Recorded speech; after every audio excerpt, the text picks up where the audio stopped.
So welcome to the Expanding the Holy Instant Master Teacher Tape Group. Starting today with this incredible lesson again. It's like, wow, this is so beautiful, look at that. So I'm going to read that to you, and we use it as a meditation for contemplation, miracle prayer. Where darkness was, I look upon the light. And this is more stating the true occurrence that is taking place within you. Where darkness was, I look upon the light. Father, our eyes are opening at last. Your holy word, your holy world awaits us. As our sight is finally restored and we can see. We thought we suffered, but we had forgot the Son whom you created. Now we see that darkness is our own imagining, and the light is there for us to look upon. Christ's vision changes darkness into light, for fear must disappear when love has come.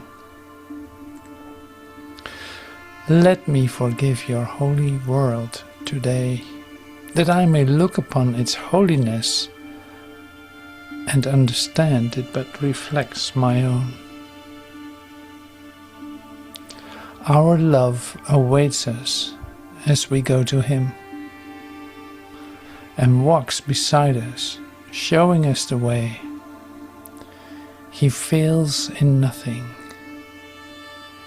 He, the end we seek, and He, the means by which we go to Him. Where darkness was, I look upon the light.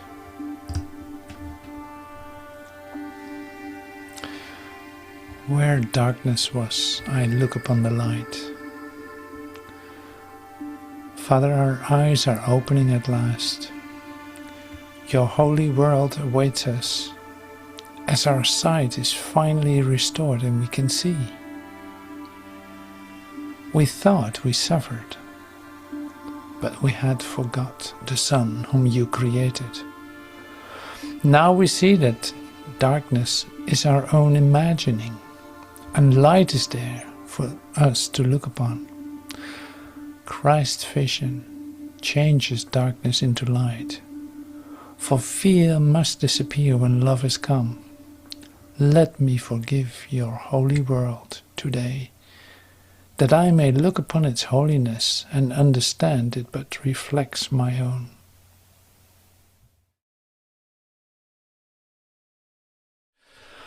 Thank you so much for joining in this moment of silence as preparation for today.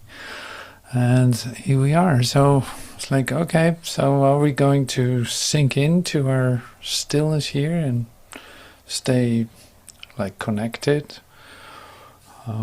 What is happening? What is happening? Are you distracted? Are you focused? Are you here? Are you present?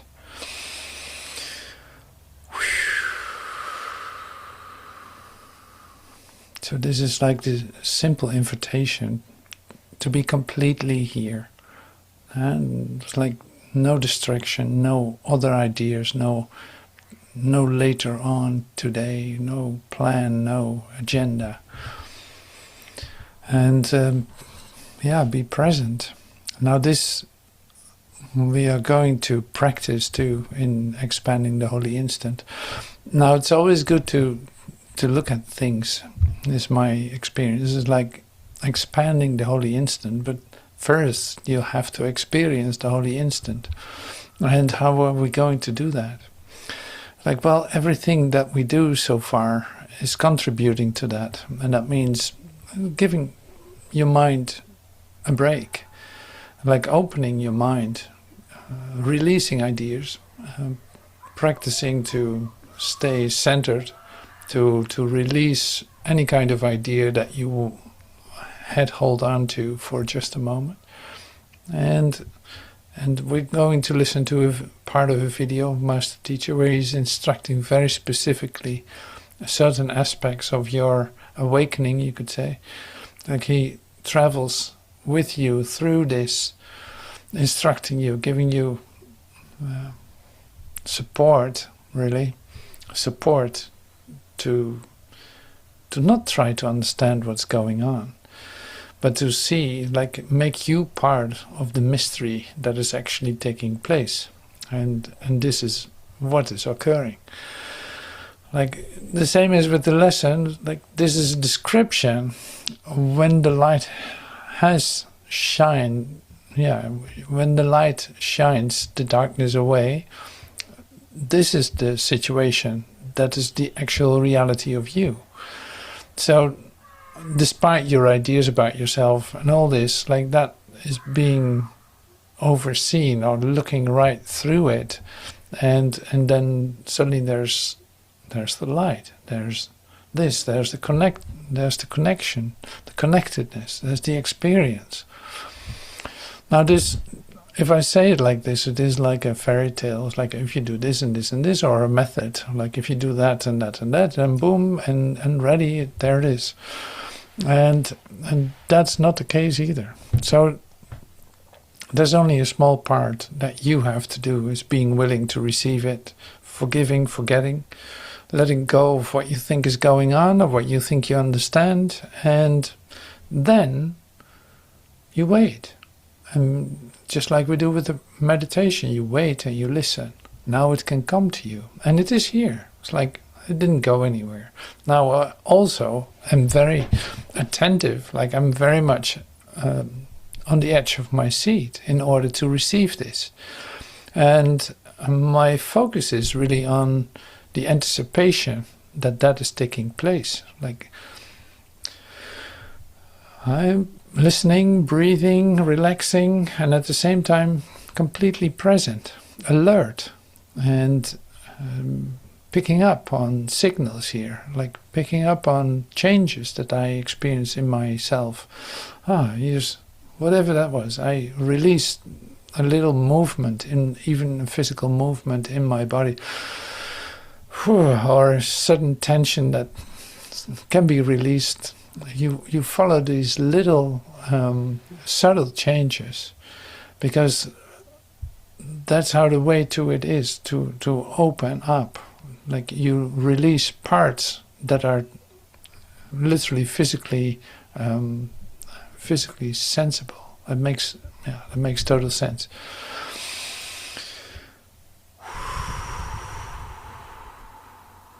So it's like you dive into your uncertainty. Like you don't know when it's going to come to you. You don't know how it's going to come to you. You don't know what it is. You cannot describe it. You cannot repeat it, really. So it's not like, okay, yesterday I had a good experience. Now today I'm going to have a great one too. It's like, no, it doesn't work that way. It's always new. There's nothing to hold on to, not even to your experiences.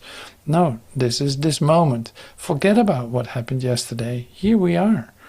This is the present moment in which that can take place. The barrier you need to pass. See, this is exactly what we're talking about, in fact. Like the barrier you need to pass. Is that a barrier? How does that look then? Okay, we're going to see that. Am I really in your dream telling you this? Yes. Did you really hear this in your dream? Yes. How else would you be hearing it now? It is impossible that you do anything in time that you haven't done already. So that's two different ideas. First, am I really in your dream telling you this? Yes. Did you really hear this in your dream? Yes. That is happening right now. Like otherwise you would have no possibility of hearing it. So here is your dream. It has no reality at all. But here is a voice telling you that you're dreaming. Otherwise you would never have known. You would really think that this is your reality. So this is the wake-up call of Master Teacher here. It's like he says, here, wait a minute, you're dreaming. And am I telling you this in your dream? Yes. It is a dream, it's not reality. You're dreaming. How else would you be hearing it? Yeah, it is impossible that you do anything in time that you haven't already done. Isn't this so? Tell me something that you haven't already done. Oh, that's great to think about. It's like, try to do something original here. Something that you never have done. What didn't you do yet? You've done everything. You've done everything. There's nothing original new that you can do. Another way of saying is you have sufficient experience. Like, there are not more options. You tried them all. And you have sufficient experience with it. They failed. They were not what they appeared to be. So this is really like a big cleanup here. Like, you cannot do anything that you already haven't done. You already have done the thing that you wanted to do as an extra thing to do, or as something like, you know this. Like, if you're here listening to this, you have recognized that. Like, whatever I do, I have already done it. It is over. Like, I see only the past. So what do I expect myself to do? Finding a new option within the construct that I've made? No, I've used all the options, and they brought me all the same result. If I believe that to be true, if I really go for it, it will lead me to one thing. That does not change. Whatever I do, whatever I do in time, in this dream, whatever I do will lead to the same result. And we saw this the last time too. It's like, what is the result? Well, death. It leads to the same thing, death. Because this construct that is your dream, this construct that you have made, is limitation itself. It's a little bubble carved out of reality, which is impossible. Thinking it is separate. And the only way out of that would be to die. And look at how this is literally like imagined, and imagined big, invested big in that. Like, what have we made of death?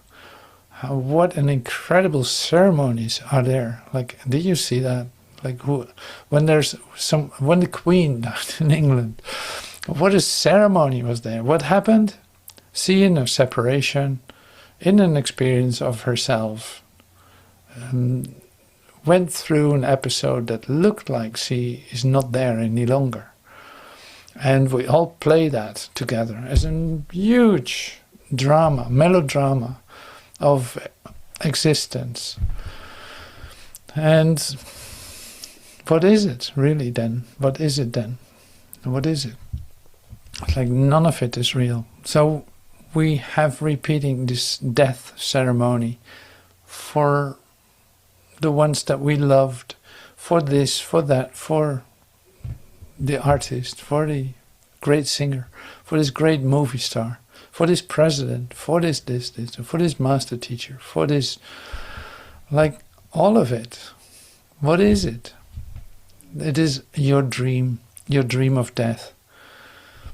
Unbelievable, right? So you have sufficient experience. Can I say that now? Like, yeah, I have sufficient experience with that. I don't need extra. I definitely don't need extra. No, it's accomplished now. This part is done. I think I got sufficient experience.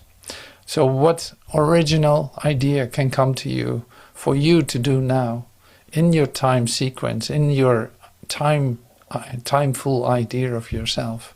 What original thing can you do that you haven't done already? Impossible, right? Totally impossible. Now here's something that you don't have to do any longer. You don't have to repeat the same story. That's why waking up is very, very much like to the point, and is basically the only thing that makes sense. If you're dreaming and you have repeated every sequence many, many times, lifetimes, many times, Now you come to the place where you recognize that and you say like, okay, I want to wake up.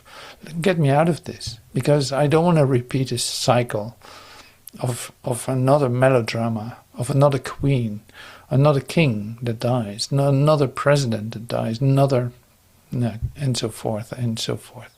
Come on, you say, I don't know what I haven't already done. Sure you do. As soon as you tell me, it's already done. Why? Perception that what you see is always past tense. I see only the past, right? Lesson 7. I see only the past. Everything has already happened. In your own dream, you keep reliving the same dream over and over and over and over and over. You play different parts of it. Then you're the victim. Then the attacker. Then the one that seems to be dying. Then the one who just lost one. Then this, then that. You keep reliving the same dream over and over. It's just your dream. Well, where will the world be when you're not there? When you're not here? Where will the world be when you are not here? Nowhere. There isn't any such thing as a world. It's just your dream. All of it. The dreamer, the dream content, the form, the content of the dream. So where will the world be? Even how you see the world is included into that. Where will the world be when you're not here? Nowhere. There isn't any such thing as a world.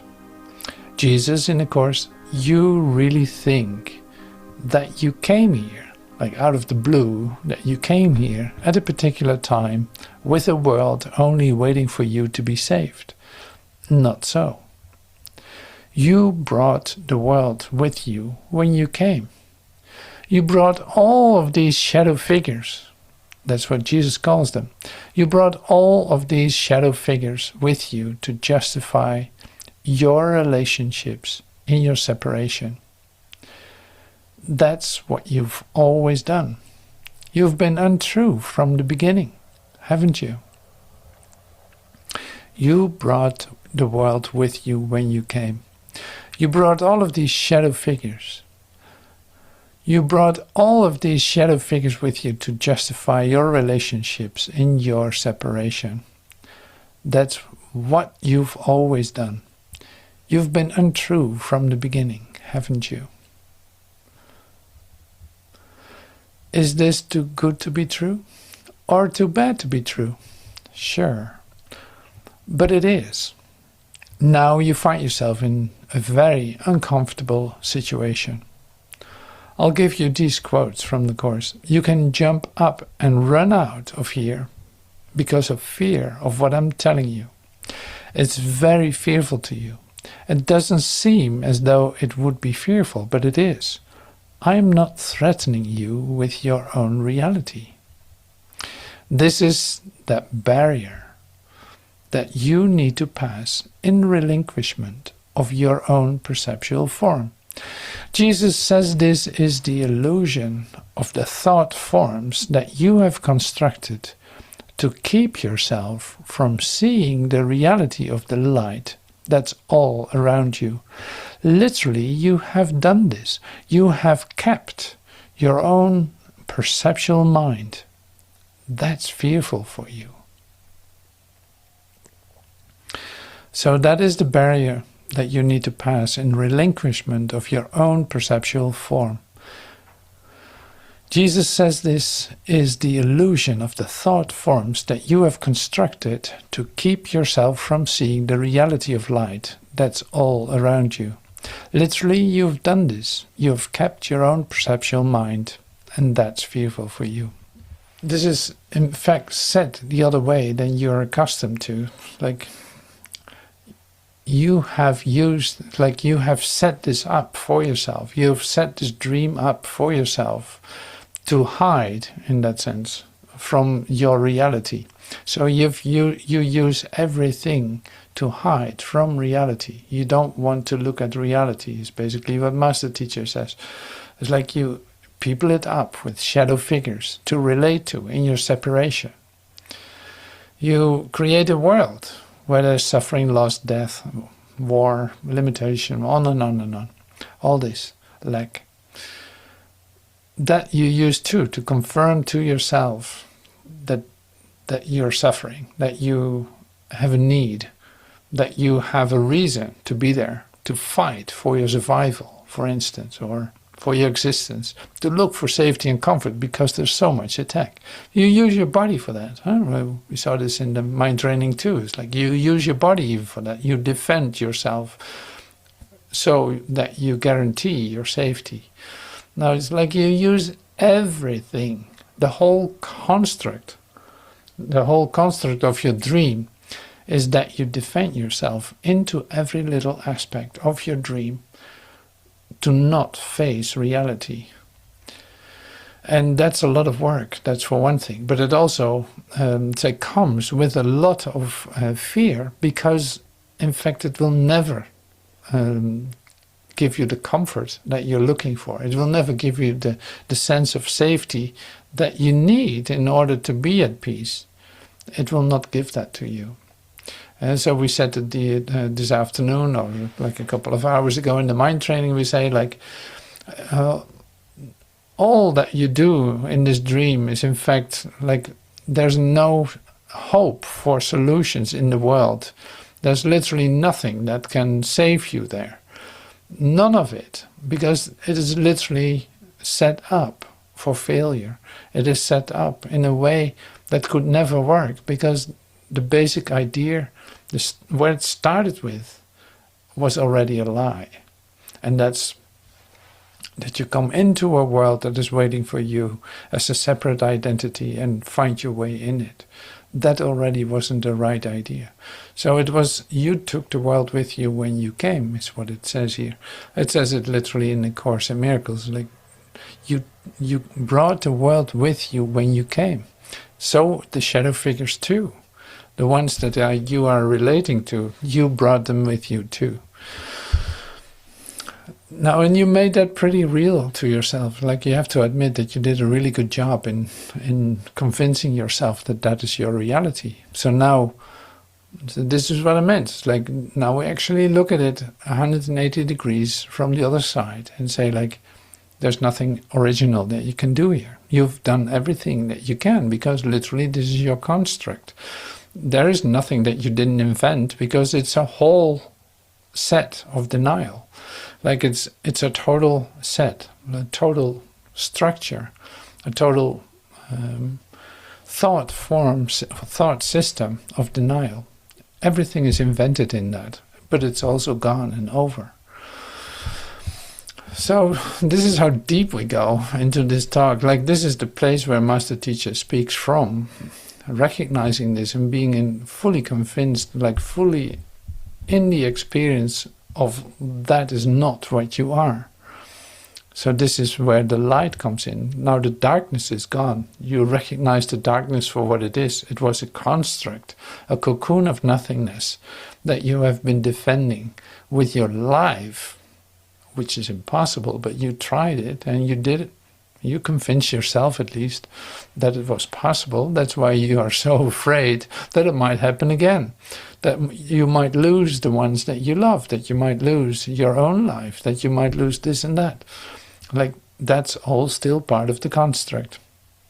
Now all that, the light shines away, because in light you recognize, I'm not what I think I am. I'm like an extension of that what created me. I'm in perfect communication with my source, and nothing can take that away. It's forever. Did you pull it back down into your own false crap in reality? I hope not. Because each moment I'm offering you salvation.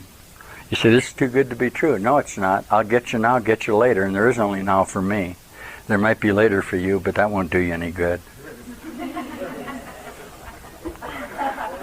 Who did you think your Savior was? I'm here. I'm telling you this now. All I'll ever do is tell you this. You say, well, later on somebody else is going to tell me. No, that'll be me. Isn't that funny? You don't like to hear this. Can anybody really, you guys hear me? How many can really hear this? Obviously, one separate self-identity would be the same as it all. You can divide up and judge your Savior all you want to do, but it's through your judgment of Him that you deny His Saviorship. It's impossible I'm not your Savior. It's literally impossible because I'm standing here telling you I am. Not only that, but I know it. Are you required to know that I'm your Savior? It has absolutely nothing to do with you, but you're not going to like this, because I'm going to say to you, if you persist in your own perceptual mind, you have no reality to me. That's what your salvation depends on. Your determination to see that as you present yourself to me, you have no reality. Otherwise, you'll continue to judge me in our associations, which are what our falsity is. All right? All an awakened mind does, and some of you guys are really beginning to do this now, is declare to the student his own unreality. Let it go. All of your judgments of what I am are false. Okay? I'm making a declaration of a whole mind to you. All judgment is false. Each time you come to me, and you've asked for me as an advanced teacher, I will deny your relationship with me and tell you that you're whole and perfect. You are determined that you will bring your self-identity to a whole mind, and it's not possible for you to do that. Literally not possible. But remember that I can only be a projection of your mind. Okay? And through your relinquishment of judgment of me, you will be saved and whole and remember heaven. This is Course in Miracles. This is what I'm teaching. Subjective reality. Am I really in your dream telling you this? Yeah. Did you really hear this in your dream? Yeah. How else would you be hearing it now? It's impossible that you do anything in time that you haven't already done. Isn't this so?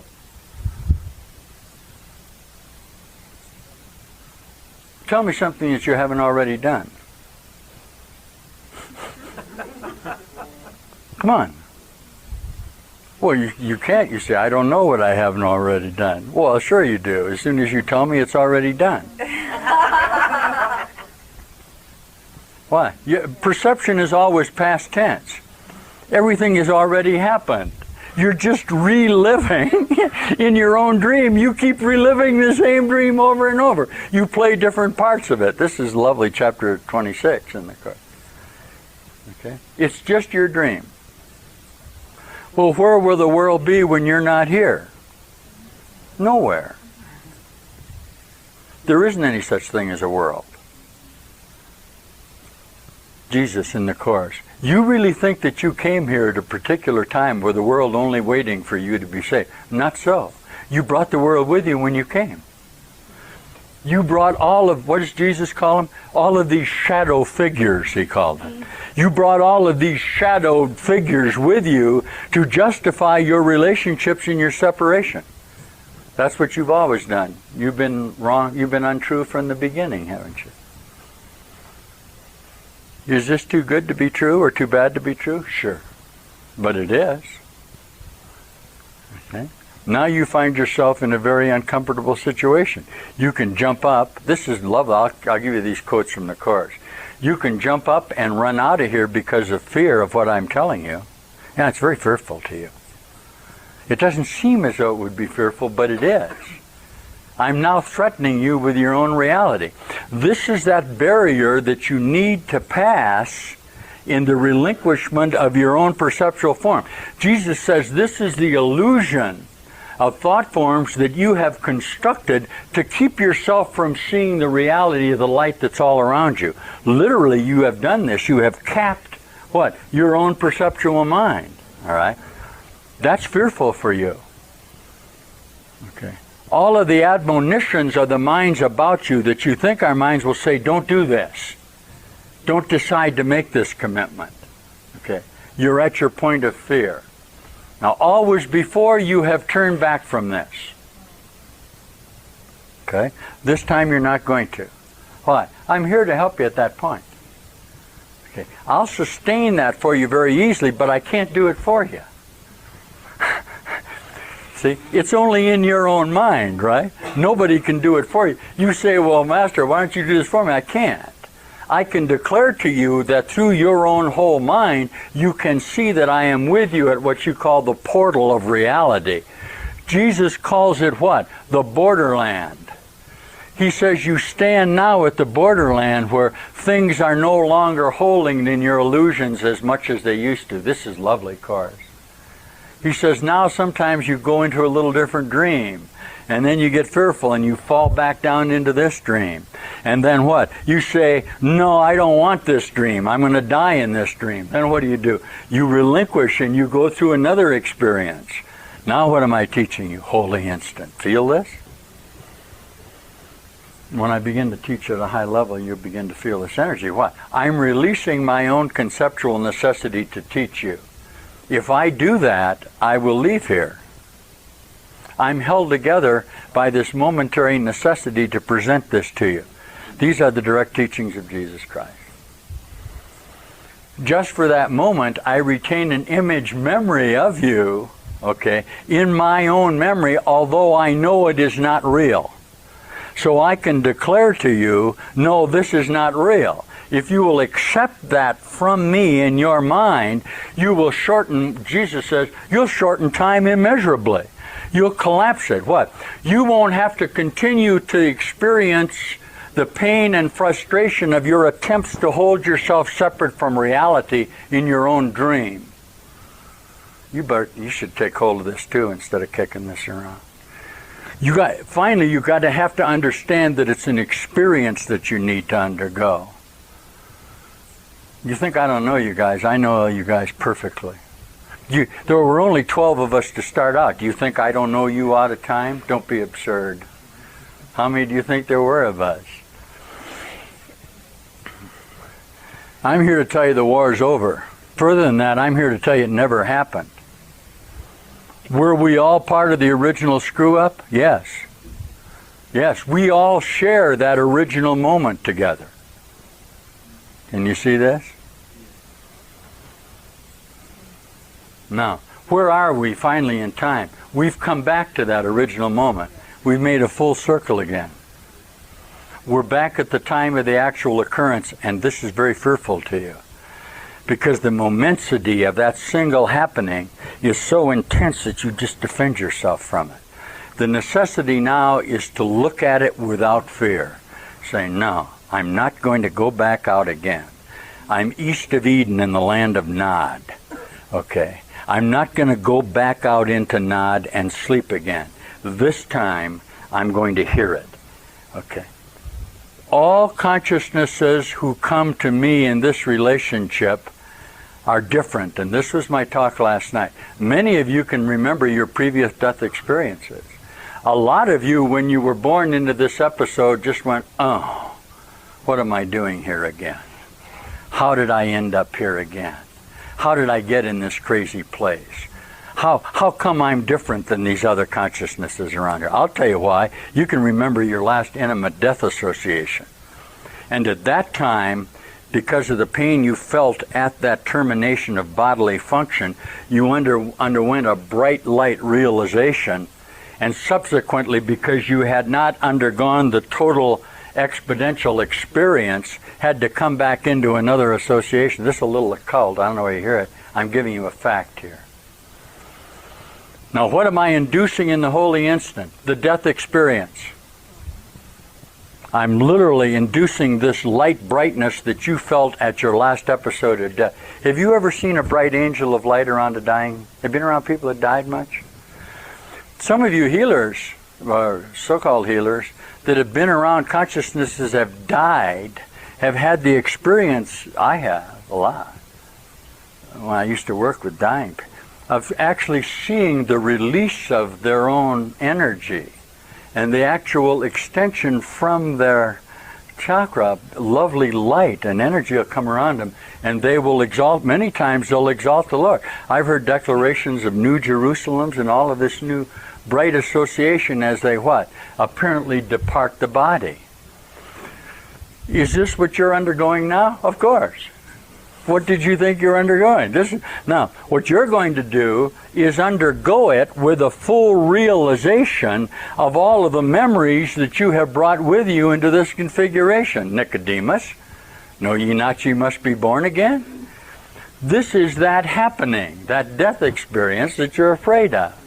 In order for you to be born again, you must undergo the death.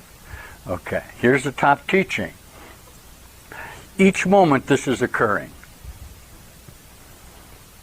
Each moment, time lasts but a moment, and you are living within that moment, all of your so-called death experiences. You guys that begin to read the Course entirely differently than you've ever read, these are direct quotes from the Course in Miracles. You can stretch that into 50 years or 80 years or 100 years if you want to, but it was only a moment. And each moment it is available to you to come back into eternity through the relinquishment of time in your association with yourself. I guarantee you that that's true. Course in Miracles. Is it possible for you to come into the holy instant and live in it for the remaining of your time? That's what these new minds have done. This mind, these minds.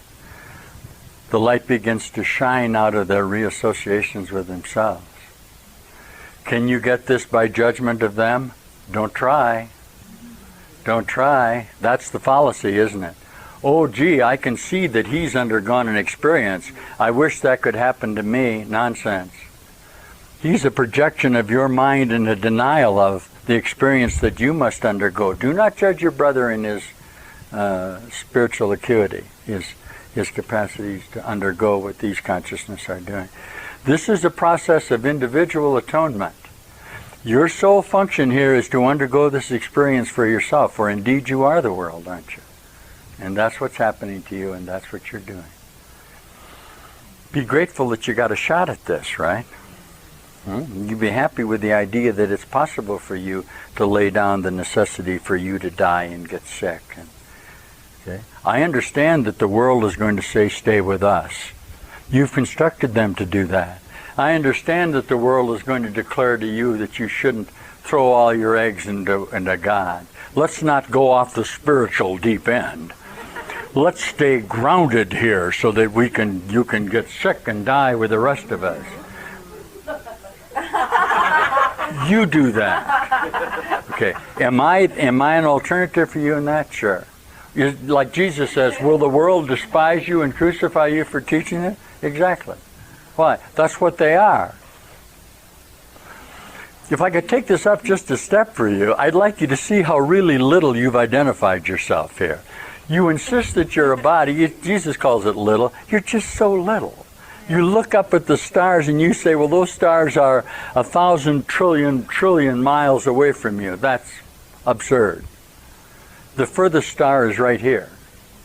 The furthest galaxy you can see is this neighbor right here. This is a galaxy. We are establishing intergalactic association. What did I have to do that first? I have to take my microcosm in the distance in my subatomic particle association, which is exactly the same as out there. I have established interstellar drive with my own relationship. All right, I had to do that before I could go intergalactic. Okay, each human being Jesus calls you a constellation. And that's okay. Perhaps a galaxy is a better word. Okay? Until you had interstellar drive, you had to fight the distance of your own chakra, which you call in Revelations your own church. Well, it took you 10,000 light years to get from your stomach association to your mind. Because you tried to do it at the speed of light. But remember, measured subatomically, the distance from your stomach to your head is approximately 18,000 light years. There's just exactly as much smaller than you as there is bigger. Can you hear any of this?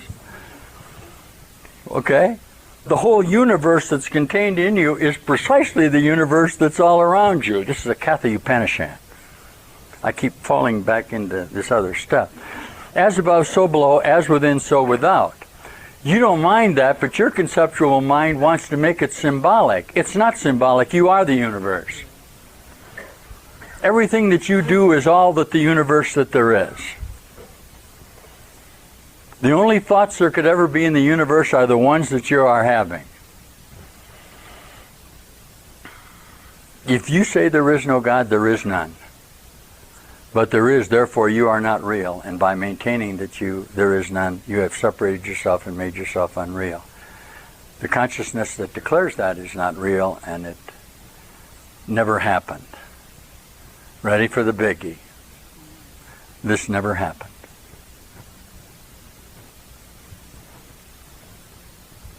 It's impossible that this, look around you, for crying out loud. It's like you're standing in a real small place. It's like you fell into a well and we're fishing you out. I'm going to let a line down now. Take a hold of the darn thing and I'll pull you out. Instead of trying to keep turning around within your own dream. You got knocked out. You're hallucinating. You're asleep. You're dreaming. This isn't real. I'm right in the middle of your dream telling you to wake up, okay? There have been some very major shifts in perceptual consciousness here. You know what's so lovely?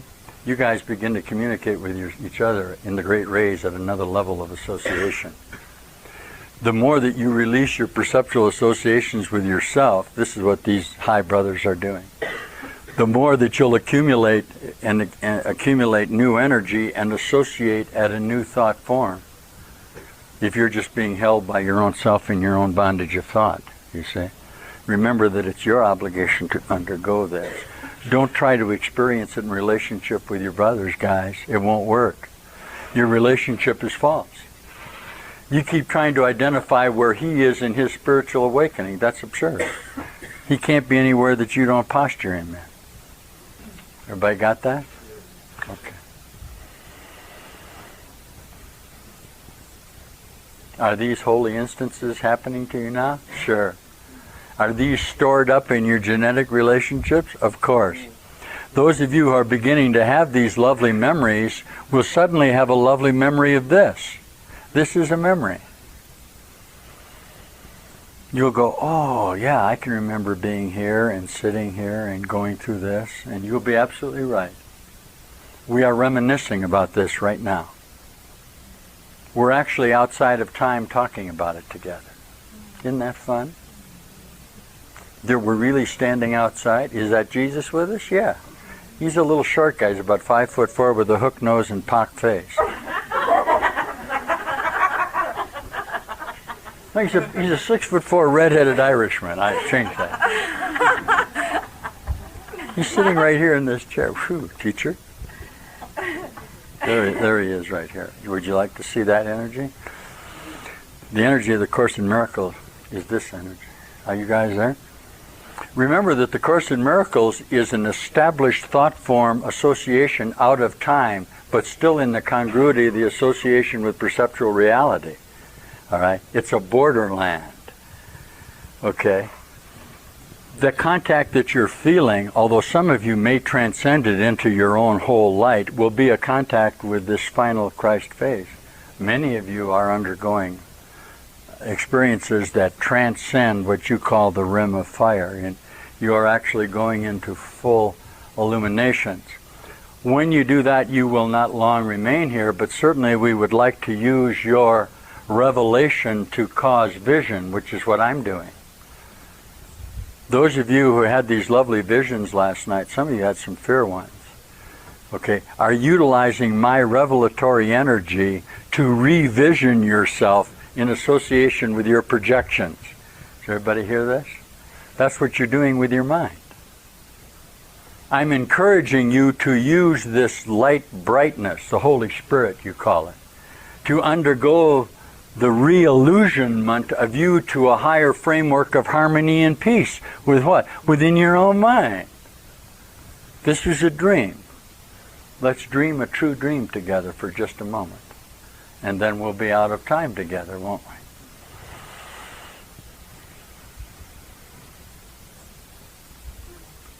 Yes.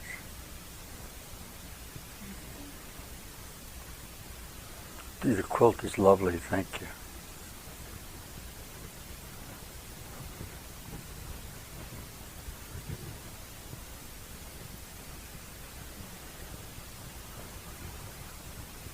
Jimmy, you're looking good. You're going to be bouncing up real high here all of a sudden, teacher. You want to stay in the bod and walk around a little bit and get real bright? I'll do that for you if you want to, or you want to change and have a different one. Look, I repaired this one sufficiently. Huh? Well, any of you guys that, you know, stay in it, I wouldn't recommend that you trade this. I wouldn't go through another death experience. There's no need for you. This one works okay. Why not use this one? You've got a real good dream going here, right? You've got it all together. Why would you want to go through another death? Don't do that. Okay? If you're capable of hearing me tell you this, you're capable now. And I know you're early. And Jesus says in the Course, there are very few consciousness in this fold of time who have reached the capacity for a full maturation to reality. But you wouldn't be sitting here if you couldn't do it. I just took a look at what you designed your death to be. Don't do that. No, I've already been through that. That way won't work. You think it's going to be real gentle and easy, and this one you're going to do is going to be real gentle and easy, but you're still going to have to face. You're going to come back and you're going to be sitting right there. And the next time it won't be so gentle and easy. Why? You have to undergo all of the stress and pain that you subtracted from your mind, okay, and have died rather than experience. I want to encourage you to go through the experience now, even if it appears to be painful to you. I'll give you all the sacrifice you want, but make it. Go ahead. What have you got to lose? Make the last useless journey, as Jesus calls it, the journey to the cross.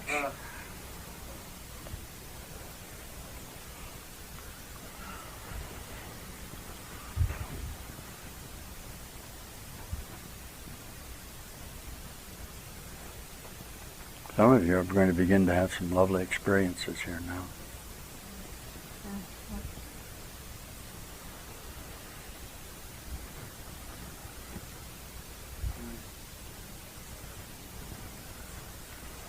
Remember that what I'm teaching you at this level is literally out of time.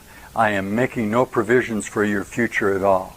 A lot of you are going to go out and have a future and die. I'm not offering you that. I'm offering you the immediacy of salvation.